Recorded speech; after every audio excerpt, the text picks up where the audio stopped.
Hello, everyone. Welcome to this session, very special, where we are going to talk about savings, where to put them, where to allocate them in the best way. This is deeper in the topic of savings. So if you're here, it's because you are learning, getting ready, or because you already have some savings and you want to improve the way that you are doing, or just double checking if you are okay with this topic. So congrats for taking savings part of your money management. This is really when the things start getting very nice with money. And so let's dive in. I'm gonna share my screen so we can start the conversation about it. Um, and so, what I want to first highlight is we have talked so far about different types of savings. First, we talk about the taxes or deductions that maybe we have to save from our income. That is money that is not for us, but maybe we have it for some reason. So, we are keeping it while we have to pay it to the IRS or to wherever we need to do it. So that's one type of savings. This applies to everyone as well as expected needs. These savings that are for expenses that we know that are coming and that we plan for them in the monthly basis because we know that every 3 months or that every year or something like that, they always happen. So um, these are for there. This also includes those savings that are for maintenance or things that are a bit random, but we still can expect them. So we try to plan for them in a healthy way and then see how it goes. So this also applies for everyone.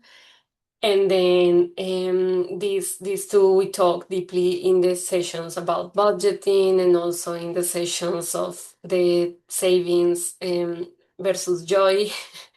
And we also talk about the emergency fund. So remember, this is gonna be two types of emergency fund depending on if you have debts or not. If you have debts, you probably focus on the minimum safety fund, unexpected needs fund, emergency fund, transition fund. In that case, you are focused on the minimum of that. We talked about this in the previous sessions, but like around $500 to $1,000 minimum. If you are in another type of situation, you are probably targeting to the normal emergency fund or that are for unexpected transitions, which are 3 to 6 months of what you really need to live. And if you are planning on changing career or changing to jump into own your own business or something like that, you're probably saving for a year of these vital um, monthly needs that you will have. And also depending on the debts level and your income level so far, you will be probably thinking about your future and your dreams. If you have debts, you still want to think about it if your job has special programs like matching dollars that if you input 3% of your salary, they match 3%. This is like duplicating just by joining the program. So this is better than not doing it. If you can, even if you have debts, is a wise thing to consider and double check that is the best for you. If you don't have debts, you will probably want to think better about your future. We are going to see this in the extra session that will be available for the people who send testimonials about the program. But basically, this is the part where we calculate and prepare for retirement. This is the part where we care about our future selves, our older selves. We Once we finish paying debts and things like that, we are gonna focus on our dreams, on building the core and expanding the structure of our lives. And in any case, we will be also talking about joy. So remember that regardless of your situation, I also suggest that from whatever budget you have for joy, even if it's the smallest, try to save a bit for experiences that are not in the monthly basis, and also for this magic money that you don't need to put a name right now. You can simply save and know that this is for things that are special. It could be to push dreams, it could be to make a very nice experience that you want to live. This could be for something that you want to give that is very significant for you. It's magic. So you also have this option that it also applies for everyone. So as you see and you remember, everyone should have been saving at least for some things that for sure are coming. So and remember that randomness, unexpected happens for sure. So and if you are the only person that hasn't ever lived something random, please let me know in the comments, because you will be the first person that I know. But so far, everyone that I have known, that I have asked, everyone has randomness. So saving for the emergencies and unexpected transitions, uh, unexpected, uh, is also wise, regardless of the experience, and also enjoyment for the present and for something bigger is also important. So if you prioritize that, that's on you, but like that's also healthy. So here we are gonna be talking about these types, but remember that if you are in family budgeting, remember that it's also important that if everything is going to the same basket, like all the income is going for the family, that each person in the house has something for enjoyment, and that they can also save a bit and things like that. So if you are in paying by percentages, this doesn't apply very much, because each person is gonna be just putting their part in the shared things and in the fair amounts that you decide together. But if everything is going to if we are merging all the income, then we need to take this extra individual, fair, equal for each person to have these opportunities for joy and fun. So the question that we are going to answer in this session is where to save your money, where to put it.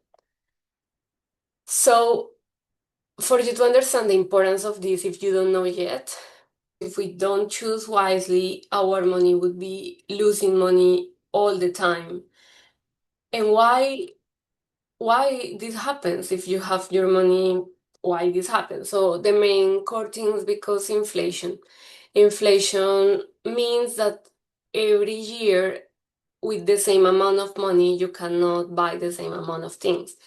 And this happens for several reasons. Like this is affected by decisions in the government, this is affected by decisions in the companies that put more product or less services or more services, the way that the money moves, international situations. There is like a spiral between wages and the power of money.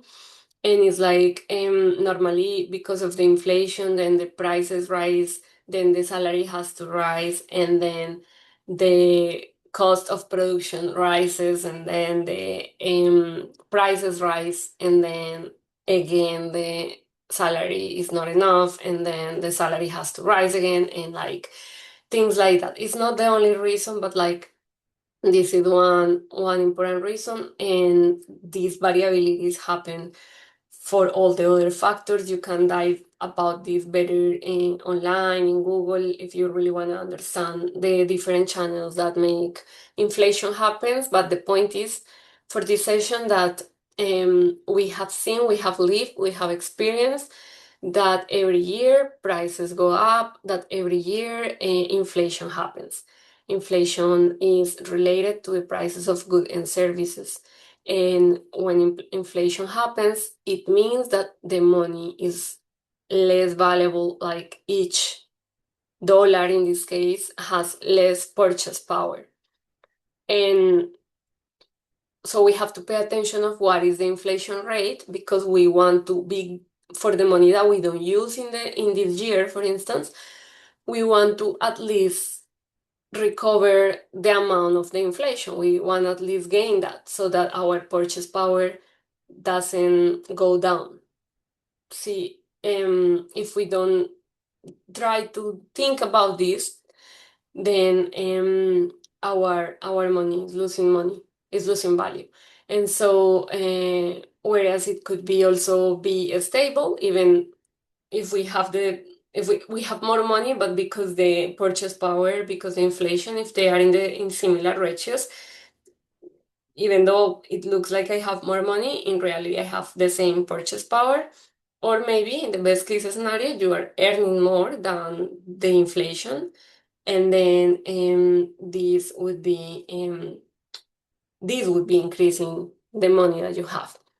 I am just showing here that like in the last 10 or more years, we have had inflation all the time, this variability that I just talked to you. So, for instance, in the US, you would like to see something around 3% at least, um, or 2 to 3% in general for the from 2016 to 2024. But of course, you will be looking for something higher in these 2 years that were very up, and maybe you can be more like less and less strong with how much in the 2014 and 2015.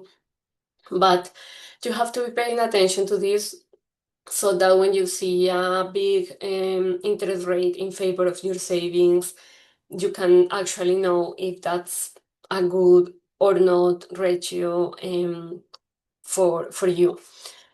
But you also have to see, depending on the country, because it's not the same inflation rate for every country. So if you have money in other countries, you also will have to, in other currencies especially, you will have to check what is the inflation rate there, and then move from there. So I'm putting this mirror here for you to see that they behave different, but at the same time behave similar. So you can really decide how things are gonna go if you pay attention to these inflation rates in your countries or in your currencies specifically that you're using. And also, we can lose value of money because we choose investments that are not really good, and then we end up losing the money, or because we are doing investments or putting the money in an unsafe institution, or because there are fees, rates, like the things that are taken from our money that are actually making it lose the amount. Is not inflation, but like for instance, if I am being charged for having the money in the savings, how much is that charge, is eating up my money or not, like we have to pay attention of these things. Or because we don't have the money insured, like, or not we, but like the institution. We are gonna see this later, but like we can have problems either because the institution is bad for the service with us, for um, the way that we can trust on them, or because we didn't check that the money is secured by the the government, and there are some things that we have to take into account. So we will have to check the inflation rates. We are gonna have to check fees that are related to what the institutions are offering us. We are gonna be checking that we can actually feel good about where we are putting the money. You choose wisely which savings accounts you use, that maybe you put this in a CD instead of having it in the checking account or stuff like that. So let's go deeper on that. So let's remember what type of savings we have and then what is the focus of them. So if we have the monthly money, is the one that we will use for the day-to-day life, the one that we are gonna use for paying back to credit cards that we use to earn credit score and cashback, but that we are using to pay the monthly things. Everything that is about the monthly expenses, we have it for a day-to-day life. So in a month, it's not gonna be any problem to use it directly from a checking account. We don't have to really take care of it as a saving, and we can just use it. But everything else that is beyond this month of use, we will have to consider it as saving. We have different type of terms when we are talking about savings. Um, in finances, we account the terms a bit different from the general goal settings. So I'm gonna name the general as well, but in the slides you will only find the financial, so you don't get confused when you see the slides. So we consider short-term savings, those that are under a year. In general, goal settings would be between 1 and 3 years, but in finances, everything that is under a year is short-term. So here we can find things like deductibles and taxes because these things we normally pay it the next year and or in some months. Also, while we have talked about the coming needs, that are the savings that we have for coming things that we know or very likely expenses as maintenance and stuff like that, that probably also happen under a year.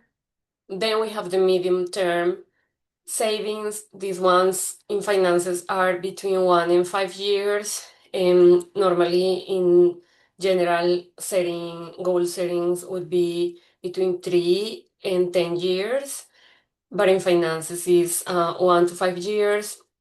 And here you can think of car purchases, house purchases, education, stuff like that.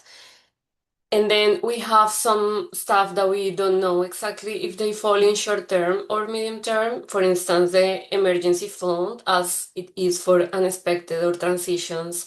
It might happen within a year or might happen in the medium term. Also, coming joy, we can have some experiences that we want to have in the short term, but also maybe others that we want to have in the medium term. And also magic money because we don't really know why we are saving this for. That's the main purpose of magic money, to have these resources that push goals or dreams or experiences that are very special for us, but it also doesn't have any specific um, target in time for it to be used. So we also have then the long term, and in finances, this would be everything above 5 years. In general, goal settings would be everything above 10 years. But in finances, we manage this through money cycles and the way that we usually think of the goals for financial investments. In the end of the day, everything that we use money for is an investment, but in other ways. It's an investment in our needs every month, an investment in our joy, in our dreams, in the structure of our lives, in the wellness of our future self. Mm, and in finance, but the direct way to invest money financially would be avoiding losing the purchase power and hopefully also grow it, right? Like money working for us as um, we can think of it. So for the short term and medium terms, we are gonna look for options that give us fixed return, like the percentage that we earn is fixed. Usually we look for that when we think of goals that are short term and medium term, because we don't want it to lose the value at any point because we are going to use it soon, and we need it to be available when we need it. So it means that something we are going to need to have in the usual in the usual accounts where we can take money whenever we want. Others we can freeze in certain options. But in the end of the day, we will have to think that it's available when we need it. So we need it to be to have a fixed return, that the percentage that we are earning for that money that we have in our savings is usually expectable and secure in the short or medium term.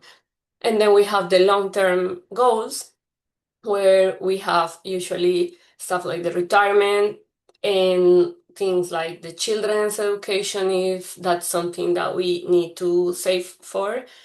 And then our investments are gonna be more variable. We are gonna be able to have more variability and therefore more growth of the money, because the fluctuations, the idea is that the long term stabilize the fluctuations. So in the long term, um, even though it's variable, in the long term, it's actually increasing the return, the earnings of the money.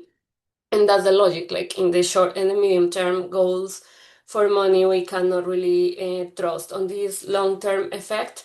Whereas in the long term itself, if we choose wisely our investments or where we put our money that we are saving, then it's gonna be an increasing return that help it grow. And that's the main purpose of those type of money, like the price is that it grew because we kept it for so long time, and that's kind of the price for that.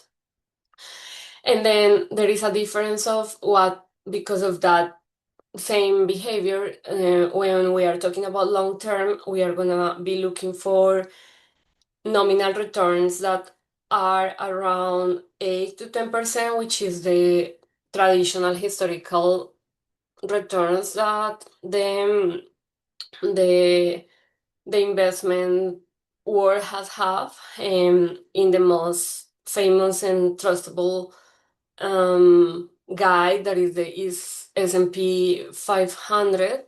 Um, this is a deeper topic that we understand better when we are thinking of these long-term investments, which we are gonna touch like the key important points for readiness to do those things in the extra session that we will have for the people who send their testimonials for this training. But in general, the key point is, we are gonna look for returns that are at minimum like 8 to 10% yearly expected. And is nominal because it doesn't count for the inflation. So if we take into account the inflation, if we know that in general it's about 3% inflation, then we will be looking for gains of around 500 per year in the long term investments as the real return. And then in the case of the short term and medium term, we are gonna be looking for nominal returns of around 5 to 6%, or at least the minimum inflation rate that we are seeing for this specific year, or every year for that year. And this is around the safe and expected type of returns that we can look for these different type of savings. There is a trick that is very useful sometimes, because we can't find, sometimes there are options where we are not going to be paying any extra fees or anything like that if we open different accounts. So we can have, even in the same bank, we don't need to have, um, unless it's important or it's on a strategy, we don't need to be opening accounts everywhere. We can open different accounts for different type of savings. So for instance, you can have one for the expected needs, which are these short terms for sure, expenses that we are gonna have, that we are saving for. You can have another account for your dreams, for these goals that are like the structure of your life. And if you are thinking, for instance, of buying a car purchase or a house, if that's important for you, or maybe you want to have extra education or This is where, for instance, you could be growing your savings to go through to those targets. And then you can have another for your unexpected needs or emergency fund or transitions. Then you can have another for the coming joy and another for the magic money.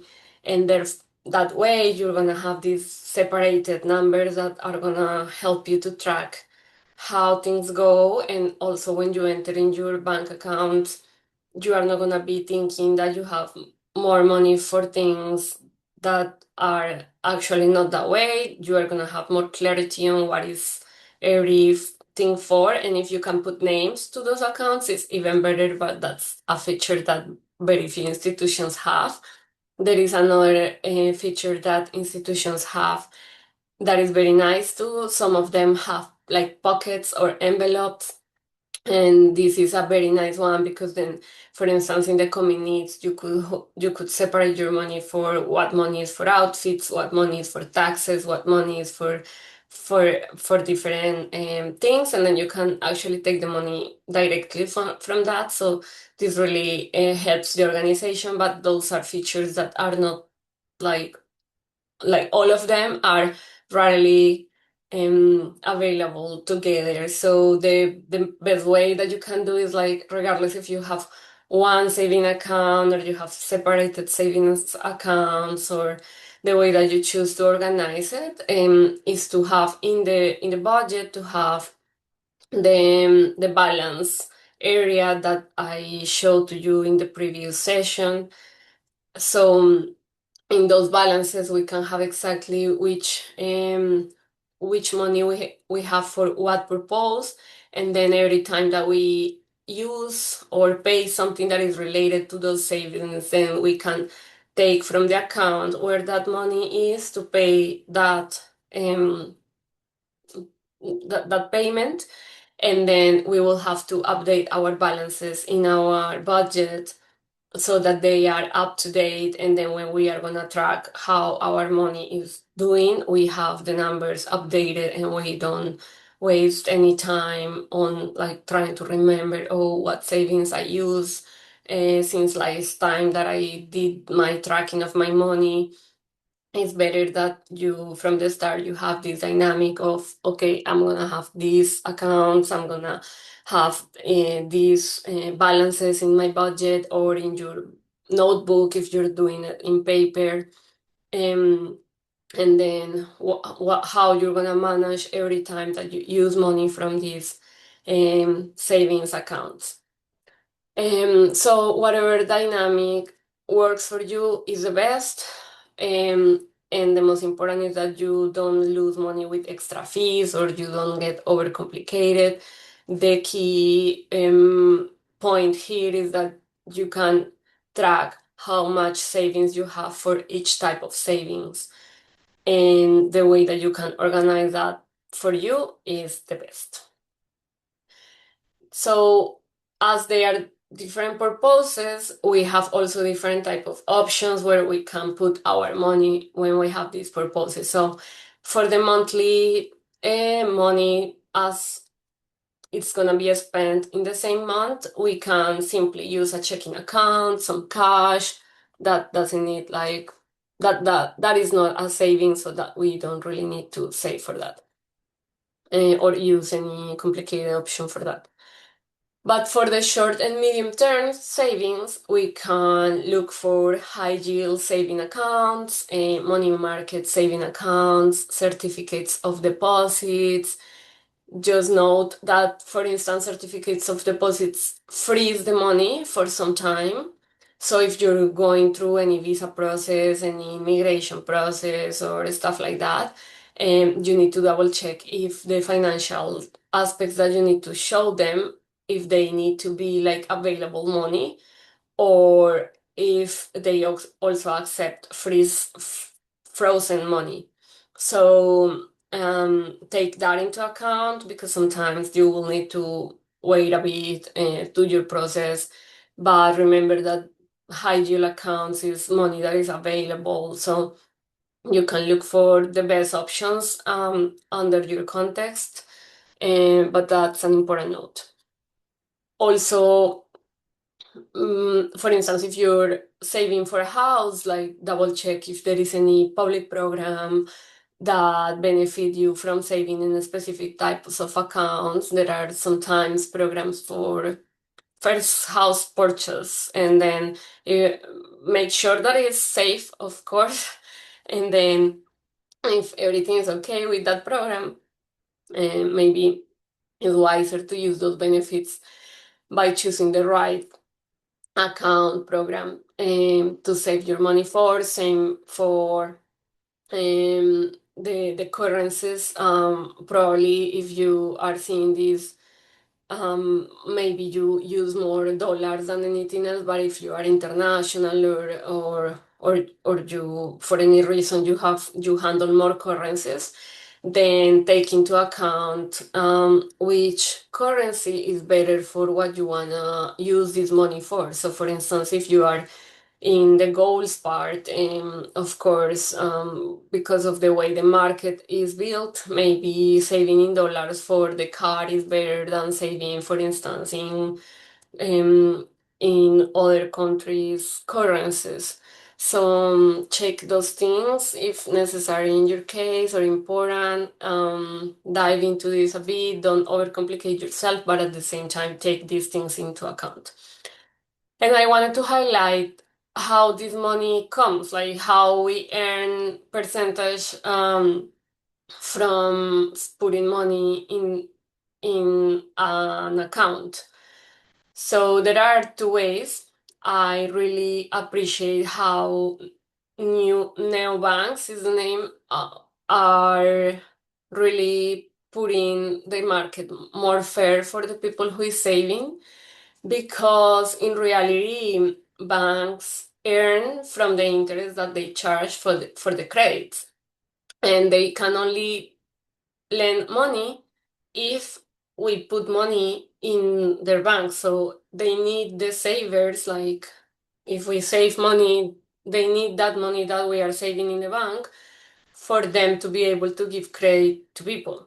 And then the difference between what they pay for the money that we are putting there, that in the past was usually zero, versus what they are earning from those credits, that's what the bank earns. But that's unfair because the bank is earning for all this administrative thing that they do, but the money that they are having is also important in that process. So this new wave of high yield accounts are making this more fair. And the way that they are doing that is also by not having so much offices or not having so much fixed expenses.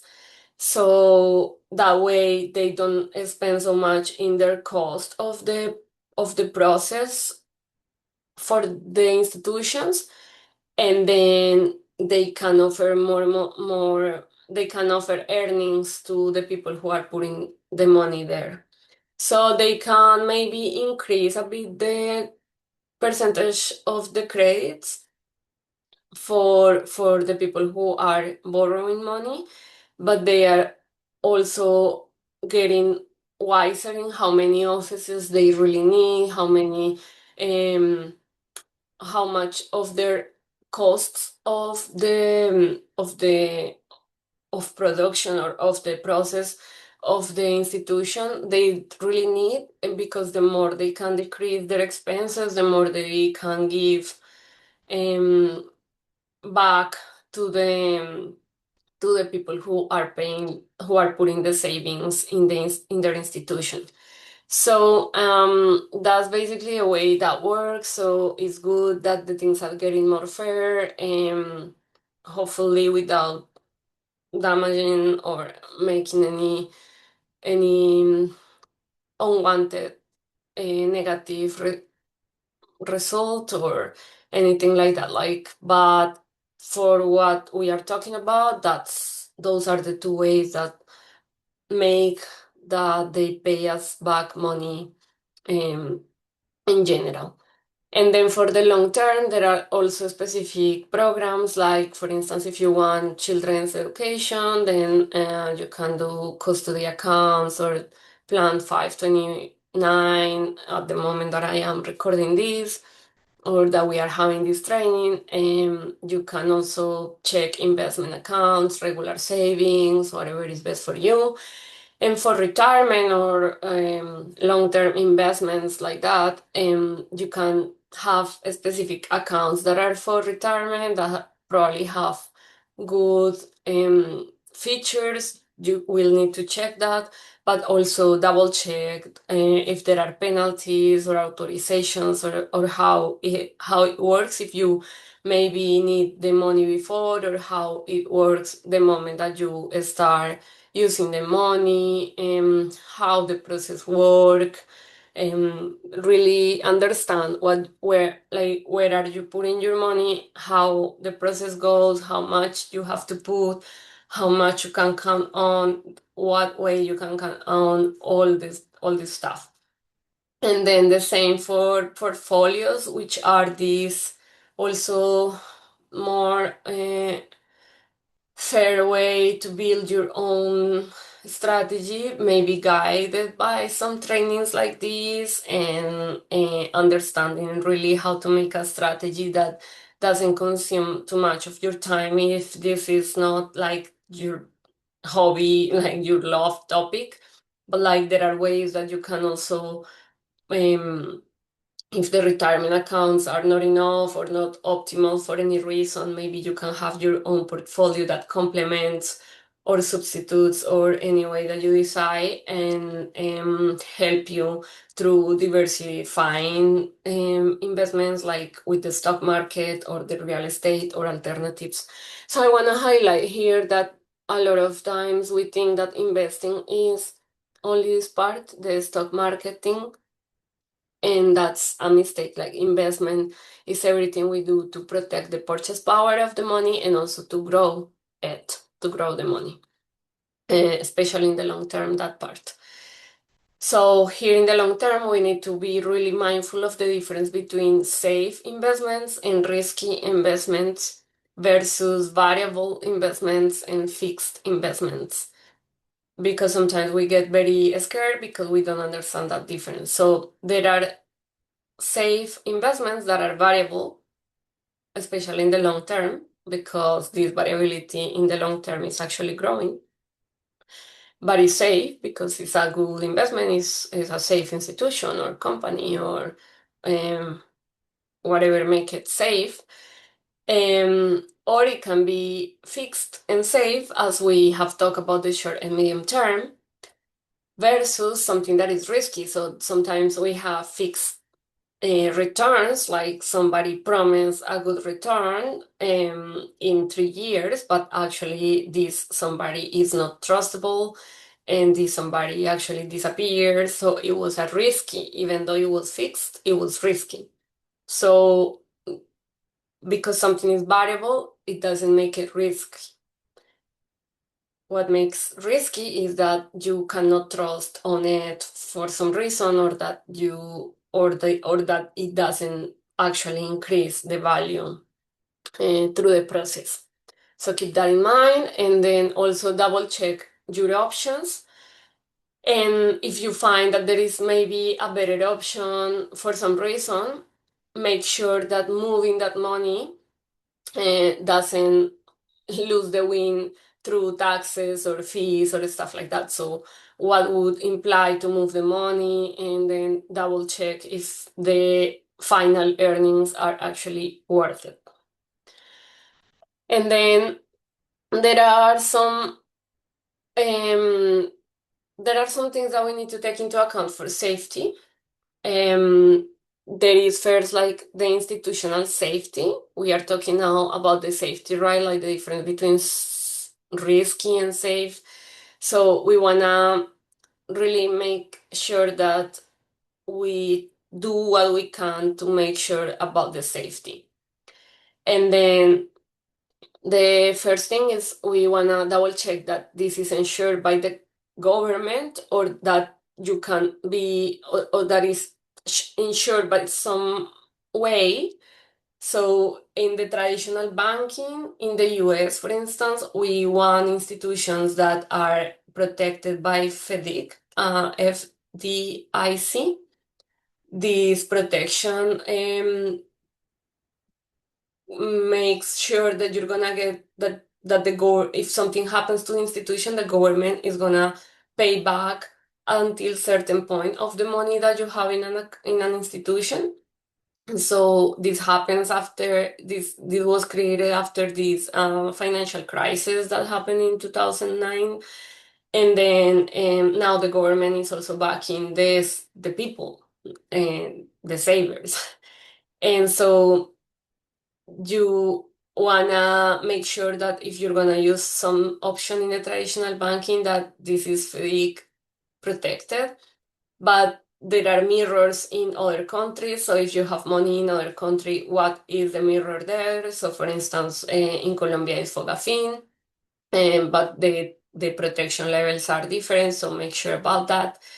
Or maybe it's a different type of institution, not a bank. So for instance, in the US, the NCUA is the protection or the insurance that you wanna look for with the credit union. Um, and also check what type of entity is, right?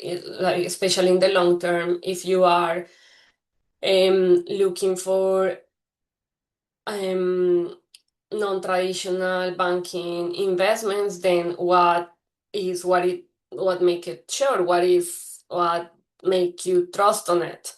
Also, for instance, these nowadays there are also these institutions that create like a network between banks where you can move money easily in one account for this network-based institution, but also maybe connecting bank accounts from different countries. But then what make sure that what is the safety there, what is the protection there, how it works in those type of alternative investments. So that's one thing that you want to look for. In the US, the FedEx insurance protects up to $250,000 per person per institution. So if you reach that level in your savings in an institution at some point, hopefully, maybe that level you want to check for another institution, so that all your money is protected and not just part of that. You can also want to diversify, not just for the safety, but also for administrative purposes. Like, for instance, if one institution is too safe, that maybe they freeze your money easily for any different movement that you do or something like that. Maybe you want to have an alternative account to access a part of your money. So maybe for administrative purposes, you want to have two institutions, or it's up to you. And then also, especially when you are investing for long-term returns, maybe you want to diversify through economic sectors, through currencies, as we have been talking. This also applies for shorter terms, but usability, as we have talked, for type of products, and then you want to also keep your portfolios or the way that you invest diversified, balanced, and well distributed. But this is gonna depend on what are you saving for, what level you're saving. So just keep these things on mind, take what is useful for the point where you are and apply those things. You also wanna check if this is a strong or reliable institution. So you can check the 5 years stock value. You can check if it's accredited by the Moody's, Standard and Poor's, Fitch, accreditations, what levels they are. We are looking for things that are especially AAA or A, or at least BBB, but like good accreditations for this.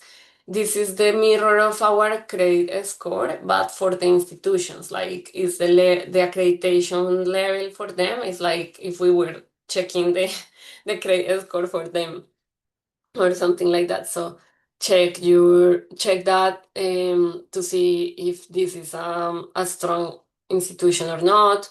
You can check ratings like in the consumer complaints. Of course, consumer complaints are gonna be highlighting the negative part because usually we don't go and file things for good services, right? So um, double check that this makes sense, and then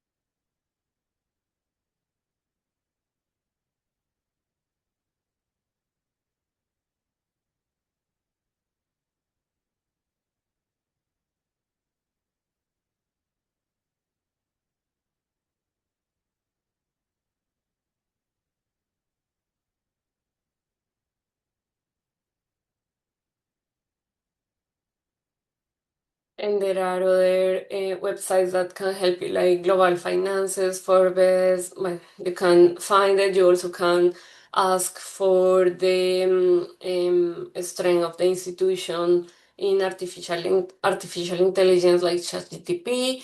But then, like, double check in the original resources to make sure that there is no mistake in this information. Remember, ChatGPT is more like an assistant than an expert, is like an assistant that goes through information in the web and information that it was also trained with, and then gives you information. So you have to be very mindful of that. The ultimate analysis is made by you, not by that tool. And check if they have certifications and they comply in local regulations. And yeah, you can look all this information there and then make sure how much you can trust on this institution. With all of this, if you find that this is is a good institution, but maybe it's new for you, maybe you are moving through a less traditional bank to more online banking, or the mix between them, and of course this is an internal change, so maybe you are sure that everything makes sense, but you are gonna still be nervous a bit. So go slowly, step by step. Don't rush on doing all the movements in the same day. Just do whatever feels good to you, and practice and train yourself with emotional intelligence so that you can really do this process and grow in your understanding and your options slowly and in your own path, but at the same time don't get frozen by nervousness about these things. And then also, things that you want to check about the institution is what rates they charge you versus what they pay you in the accounts. Sometimes they have good maybe returns, but maybe they don't accept your current immigration level for that. For instance, at some point, it happened to me that there was an institution where I had my savings for my university, and then they didn't pay me the interest rate because I was non-resident alien. So even though they paid, it didn't apply for my immigration status, even though it was legal, everything was fine. With the immigration status, it just was a type of status that they didn't pay for. So make sure that they actually accept these interests or these payments actually apply for the status that you have in that country, or how they manage that in that institution. And check if they require minimum balances for giving you these earnings or not, how you can handle these things, if they charge you for closing the accounts or not. That's rare, but just double check.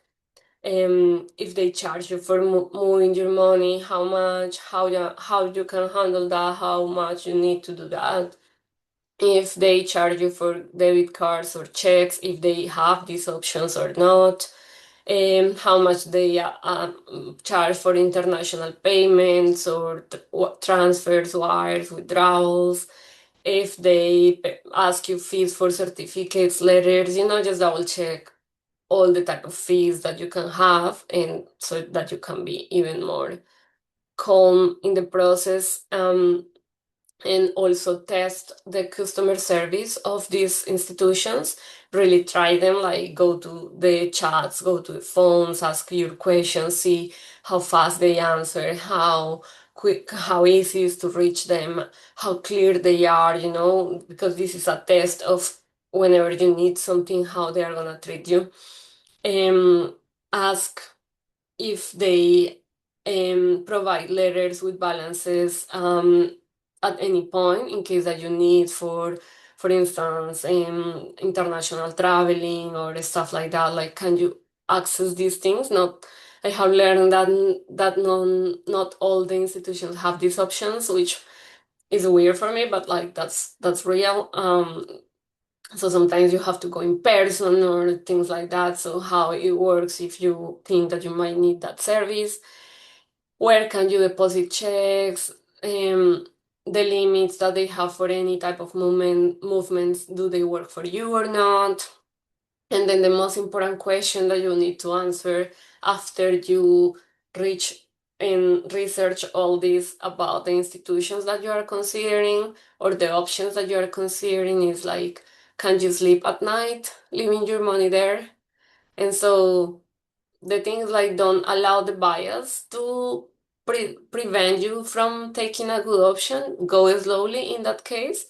But if after this research you don't feel good about something, your peace is more valuable. So you have to decide between this process of growth versus the peace and the calmness, right? Like how you can really make sure that you are making the best options, um, and moving to the best options, but also without provoking anxiety in yourself. And also another thing that once you choose your things, and while you're also searching for things, is the digital safety. And this is super important in all this process. The first one is make sure that you are connecting in secure connections. Be very careful with the sponsor results that are showing nowadays. When you Google something, at first there are some sponsored results and then the real results. So go to the true results and work with them, or super double check the sponsor results, so that you don't click on something that is a fake website and then you end up being targeted by bad people. Um, so be very mindful with the browser settings. Go to the, for instance, if you use Chrome or Mozilla or what you use as your browser, go to the settings and make sure that all the safety options are chosen in the best way, navigate that thing. That part is super important. And to make sure that a connection is secure, you can go in the top side of the website. If you click in that area, you're gonna find if the address starts with this HTTPS, which says that it's a secure connection. In the past, it also had this symbol like showing how secure it was. Nowadays, it's more like a filtering, so you can click there and double check if it's a secure connection, and also if if it is tracking cookies or not. You normally want not tracking cookies, so you can navigate the settings as I said and learn about all these things, but like these are the key, um the keys for you.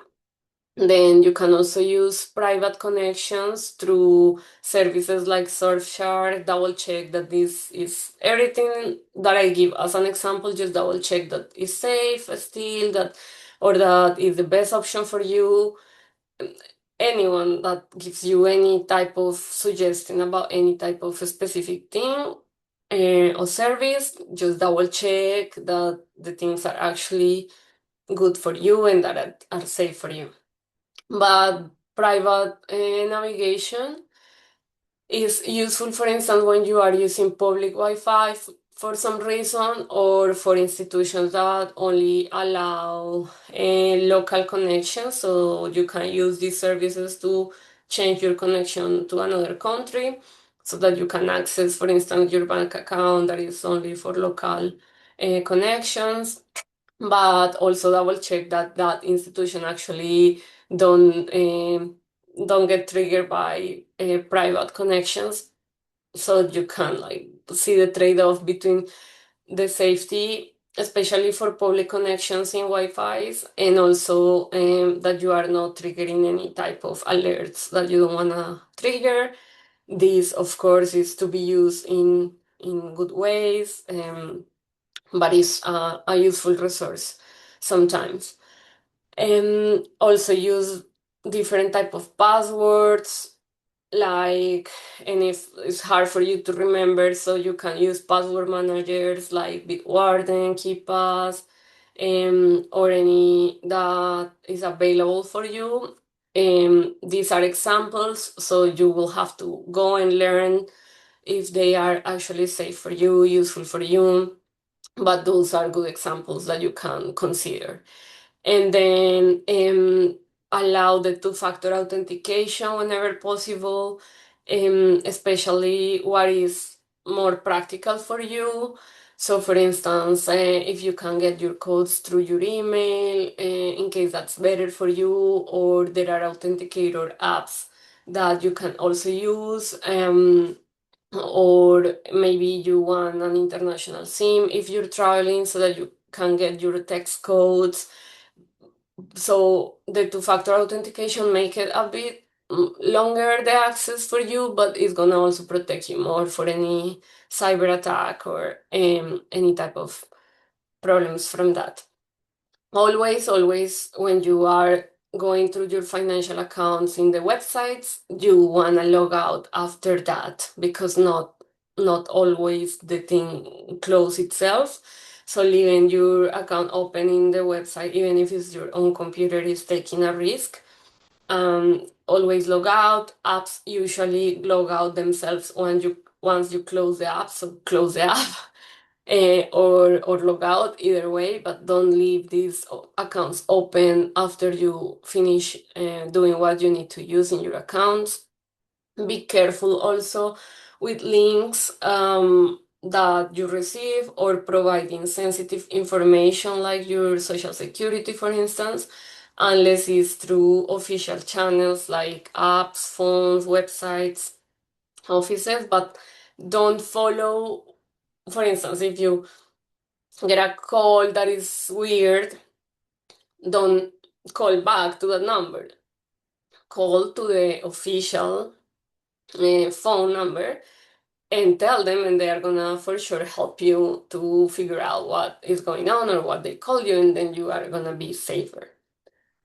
Don't go to the settings of things like WhatsApp or this type of communication apps, and and don't allow automatic downloads, don't allow that people can simply add you to groups without your permission. Anything that you can do in the settings of the apps that you use, the accounts that you have, are gonna be useful for you to improve your safety. So I know it might be sound boring, but you can, for sure, I'm sure you can take a Saturday with a nice coffee and really make sure that your accounts are safe, that you are not being you are not so open to risks, and then therefore you're gonna have a more peaceful day life. Um, because now that you know this information, is the moment to take the steps to make sure that you have the most safety in your digital life as possible. Always verify the sender in emails, in phone, in mails, um, so that you can make sure who is sending you this. Be careful on like similar addresses, but that are not the real ones, because this is a trick. They can put like a number instead of a letter, so it looks very similar, but you will have to really make sure that what you are reading is actually truthful, um, or trustworthy. And then also in the settings of your accounts, double check the types of alerts that are enabled in your accounts. I really like to have alerts from $0 movement, like any type of movement. I prefer to get the notification, but that's not the default. The default usually is from 200 up or something like that. So sometimes like people get your information of your card, or maybe use these tricks that they use nowadays, that they put like machines next to your backpacks or stuff like that to get your information or to process payments or things like that. And these people usually do it with a small amount. And if you don't do anything, then they kind of start eating up your money without you even noticing. So you can then maybe if you check the statements, you can figure that out. But I really prefer just to have the alerts from the start. I don't understand why they are not enabled from zero by default, but that's why I say go to the settings and really figure these things out. That they are working in the way that are best for you. An extra tip is use alternative email for unnecessary spam. Um, so in this case, this I'm gonna fix this in the slides, but like it's I meant unnecessary spam. So use alternative emails for unnecessary spam. Like for instance, if you go to a store and you're gonna buy some clothes and they ask you for your email to give you 10% discount in the first purchase or something like that, maybe you can have this extra email to give them instead of your core email. Because we try to make these things to protect our information and everything, but if we are if this happens, like that, maybe this institution loses the money, no, the information, that maybe there is a leakage in the information, and then the information from customers is taken by the dark web, then the things can get very annoying. And so if that happens to you at some point, even taking into account all this information, you're gonna be receiving much more spam and phishing emails, even printed mail as well. So you will have to start marking as junk, as phishing, like a bad, like reporting that email is like that. But if they share things that are through Drive, this is a mechanism, like yeah, mechanisms that they use. Is sometimes they don't send you an email, but they share with you a document that says like, respond to this before you get in trouble with IRS, for instance. And then it has a document.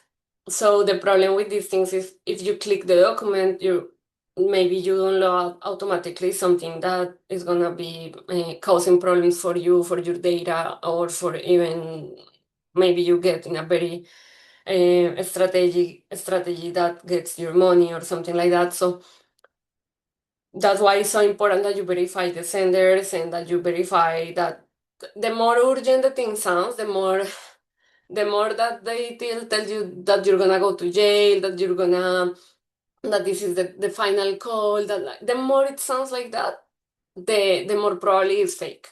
So in those cases, if it's something related, for instance, with taxes, with the social security, it's better that you don't do anything with that information, but then you call to the official numbers and verify, do I actually have a problem or something?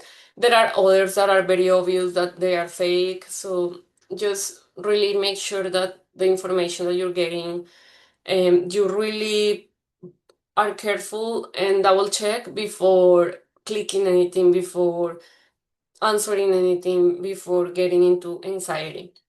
And when something is through Drive, to Google Drive, you cannot block Drive, of course. You're not gonna report Google Drive. So what you have to do is in that email, without opening the document or anything, you go down in the email and then you put report sender. So that way, or block sender, and in that way you block whoever shared you that drive and they cannot share you anymore. And so final extra tips, consider the value of the time you invest in this process or decisions, so that you really make a balance between what you could gain from these decisions and options versus the time and energy that you are putting there. So don't lose your life chasing small things. Just make very strategic decisions for your life and then um, enjoy your time. And also evaluate your options without biases. So check your options, consider what works best for you. Remember that higher returns don't always come with longer terms, like sometimes maybe a CD that frees your money for a year is less worthy than a high yield saving account that doesn't freeze anything, so it doesn't have it's very it's is like maybe 30 days frozen money or no frozen money. So um don't assume things like that. Check the nominal rates versus the real rates in a comparable time frame. So usually we want to compare year returns. And remember the nominal rate is without the without like with includes the inflation and also the real gain, whereas the real rate is after the inflation. So make sure that you are comparing the same type of rates and in a comparable time frame. Also, remember that not because you haven't heard of something doesn't mean that it's a bad thing, and also the known doesn't imply that is the best. So really make your homework for your own sake, and then you can choose the best options. And remember also that not understanding something doesn't make it a bad option. Learn, analyze, decide, and take also advantage of your bank or app perks once you have chosen things. Maybe you can track your credit score through the bank app. Maybe you can have some discounts if they are worthy to check. Maybe you have financial education that you need through them. So um, check what perks you have and use them if they are useful. The names that I said, for instance, those are good things. And so, once again, remember money is one of the resources that create abundance that you can have to create and enjoy your life. So choose wisely how you are going to invest your time, your money, your energy for your present and your future. So please share in the comments what is your vision of all of this, what you learn, and then for integration, identify your type of savings, and research options that are available for each type.